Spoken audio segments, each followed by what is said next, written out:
ಎರಡನೇದು D K Shivakumar ಅವರು ಇದು ಹಿಂದೆ ಇದ್ದಾರೆ, ಅವರು ಇದರ ಹಂಚಿಕೆಯನ್ನು ಮಾಡಿದ್ದಾರೆ ಅನ್ನೋ ಮಾತನ್ನು ಅವರು ಪ್ರಸ್ತಾಪ ಮಾಡಿದ್ದಾರೆ. ಅದು ಭಾಳ ಅವರ ಹತಾಶ ಭಾವದ ಮುಂದುವರೆದ ಹೇಳಿಕೆ ಅಂತ ಹೇಳ್ತೀನಿ. ಯಾಕೆಂದರೆ ನೆನ್ನೆ ನೀವೆಲ್ಲ ನೋಡಿದ್ದೀರಾ, ಕೋರ್ ಕಮಿಟಿಯಿಂದ ಒಂದು ಸಭೆ ಇತ್ತು ಹುಬ್ಳಿನಲ್ಲಿ.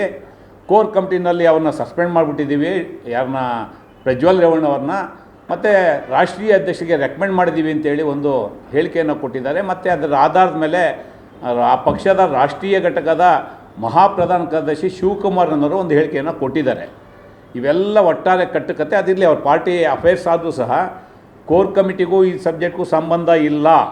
JDS ಪಕ್ಷದ ಅವರ ಇದು ಸಂವಿಧಾನ ಏನಿದೆ, ಪಕ್ಷದ ಸಂವಿಧಾನ ಏನಿದೆ, ಅದೇನಾದರೂ ಕುಮಾರಸ್ವಾಮಿ ಅವ್ರಿಗೆ ಗೊತ್ತಿದೆ, ದಯಮಾಡಿ ಇಂಥ ಸುಳ್ಳು ಮಾಹಿತಿಗಳನ್ನ ಕೊಡೋದಕ್ಕೆ ಹೋಗಬಾರ್ದು. ಆ ಪಕ್ಷದ ಸಂವಿಧಾನದಲ್ಲಿ ಕೋರ್ ಕಮಿಟಿಯವರು ರೆಕಮೆಂಡ್ ಮಾಡೋದಾಗಲಿ ಅಥವಾ ಕೋರ್ ಕಮಿಟಿಯವರು ಆ್ಯಕ್ಷನ್ ತಗೊಳ್ಳೋದಾಗಲಿ ಬರೋದಿಲ್ಲ.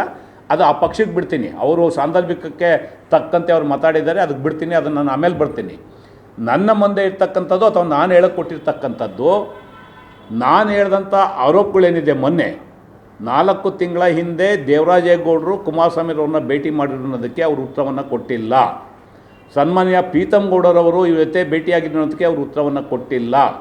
ನಾನು ಮುಂದುವರೆದು ಹೇಳ್ತಾ ಇದ್ದೀನಿ, ಈ ಇಡೀ ಘಟನೆಯಲ್ಲಿ ಬರೀ ಕುಮಾರಸ್ವಾಮಿ ಒಬ್ಬರೇ ಅಲ್ಲ, ವಿಜಯೇಂದ್ರರವರು, ಆರ್ ಅಶೋಕ್ರವರು, ಇವರೆಲ್ಲ ಸಂಘಟಿತರಾಗಿ ಅಲ್ಲಿ ಅವರವರ ವೈಯಕ್ತಿಕ ಏನು ಆಸೆಗಳಿದ್ದು ಅದನ್ನು ತೀರಿಸ್ಕೊಳ್ಳೋಂಥ ಪ್ರಯತ್ನವನ್ನು ಮಾಡಿದ್ದಾರೆ.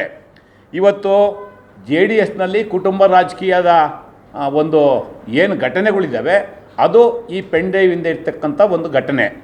ಇನ್ನೊಂದು BJP ಪಕ್ಷದಲ್ಲಿ ಅವ್ರದ್ದೇನಿದೆ, JDS ಮೇಲೆ ಸೇಡ್ ತೀರಿಸ್ಕೋಬೇಕು ಅಂತೇಳಿ ಅದನ್ನು ಅವರು ವ್ಯವಸ್ಥಿತವಾಗಿ ಈ ಘಟನೆಯಲ್ಲಿ ಬಳಸ್ಕೊಂಡು ಪ್ರಜ್ವಲ್ ರೇವಣ್ಣರವರ ಘಟನೆಯಲ್ಲಿ ಕೆಲಸವನ್ನು ಮಾಡಿದ್ದಾರೆ.